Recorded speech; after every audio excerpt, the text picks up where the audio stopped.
रूस के कजान में ब्रिक्स शिखर सम्मेलन चल रहा है। ब्रिक्स में चीन, भारत और यूएई जैसे तमाम बड़े देश शामिल हैं। लेकिन इस साल सबसे ज्यादा नजर रूस पर है। इसका एक कारण ये है कि रूस मेजबान है, तो दूसरा और ज्यादा अहम कारण मॉस्को की अमेरिका और पश्चिम से तनातनी है। शी जिनपिंग और नरेंद्र मोदी जैसे नेताओं को रूस बुलाना और फिर उनके साथ सफलता के साथ सम्मेलन का आयोजन कर पुतिन ने अमेरिका और उसके सहयोगियों को जमीन दिखाने का काम किया है।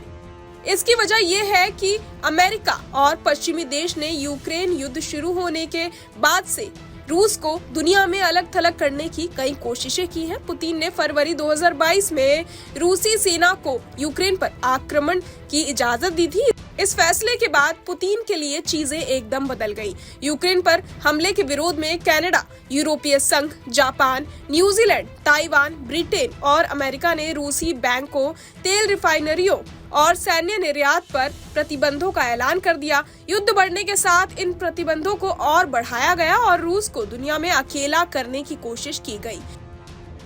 मार्च 2023 में इंटरनेशनल क्रिमिनल कोर्ट ने यूक्रेन में कथित युद्धापराधियों का हवाला देते हुए पुतिन के खिलाफ गिरफ्तारी वारंट जारी कर दिया। ये वैश्विक स्तर पर पुतिन के लिए बड़ा झटका था।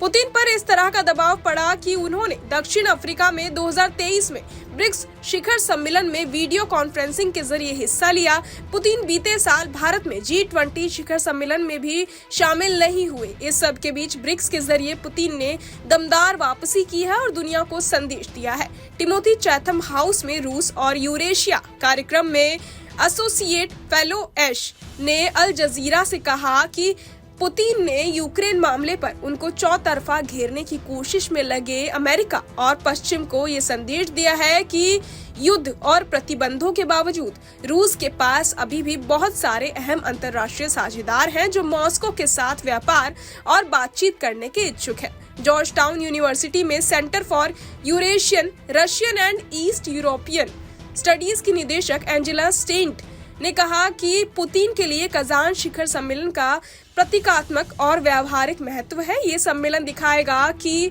रूस के पास भारत, चीन और दूसरी उभरती शक्तियों का साथ है। ब्रिक्स समूह अब दुनिया की 45% आबादी और जीडीपी के 25% का प्रतिनिधित्व करता है। ऐसे में इसका अपना एक महत्व है। एक्सपर्ट के अनुसार ब्रिक्स शिखर सम्मेलन में विश्व नेताओं के साथ साथ जिस तरह से पुतिन की तस्वीरें आई हैं, वो एक तरह से उनका पश्चिम के दबाव में न आने का संकेत देती हैं। वो यूक्रेन मसले पर भी पश्चिम को ठेंगा दिखाते दिख रहे हैं। रूस ने ये संकेत दिया है कि वो एक लंबे युद्ध के लिए भी तैयार है। उसे प्रतिबंधों या अलगाव का डर दिखाकर नहीं रोका जा सकता है। बहरहाल इस पूरी खबर को सुनकर आप क्या कुछ सोचते हैं, हमें कमेंट बॉक्स में जरूर बताएं और बाकी तमाम खबरों के लिए सब्सक्राइब करें न्यूज नेशन। न्यूज नेशन अब व्हाट्सएप पर खबरों की ताजा अपडेट के लिए न्यूज नेशन के इस QR कोड को स्कैन करें।